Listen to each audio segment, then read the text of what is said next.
I-COPD noma isifo samaphaphu esingamahlala khona ngokuvamile yaziwa nangokuthi i-bronchitis engapheli noma ukukhwehlela komuntu obhemayo ingenye ezimbangela zokufa ezintathu ezihamba phambili e-India nasezindaweni ezizungezile.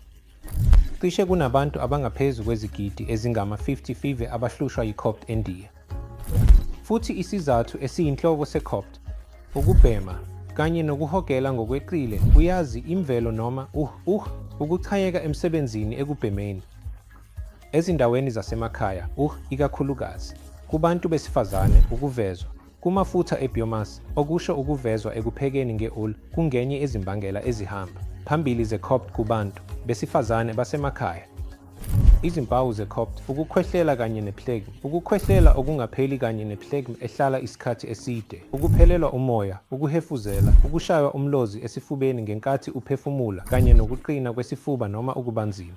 Kwesinye isikhathi ngokuhamba kwesikhathi bangase balahlekelwe isisindo.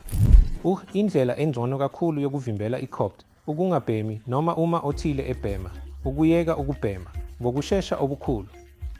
Gwema indawo equkethe intuthu eningi noma yiluphi uhlobo lokungcoliswa kwemvelo. Ukwelashwa kuyindlela yomuthi ohogelwe. Lokho kuyindlela engcono kakhulu yokwelapha isiguli ngoba iya ngqo emaphashini. Futhi ama-inhalers, lawo abizwa ngokuthi imithi ye-bronchodilator ephefumulelwe, ngaphandle kweminye imithi yomlomo kuye ngobunzima be-COPD. Ngakho-ke i-COPD ibizwa nangokuthi isifo esingavinjelwa noma eselaphekayo ngoba i-causative agent, intuthu. Ngakho-ke uma othile eyeka ukubhema noma egwema ngokuphelele ukubhema, lokho kuyindlela efanele yokuvimbela lesi sifo.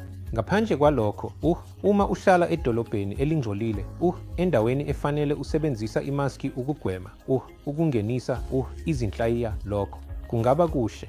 Ngaphandle kwalokho, indlela yokuphila enempilo, ukwenza iyoga njalo, i-pranayama, ukuvivinya umzimba ngokujulile nokungabhemi kuzosisiza ekuthuthukiseni impilo yamaphaphu.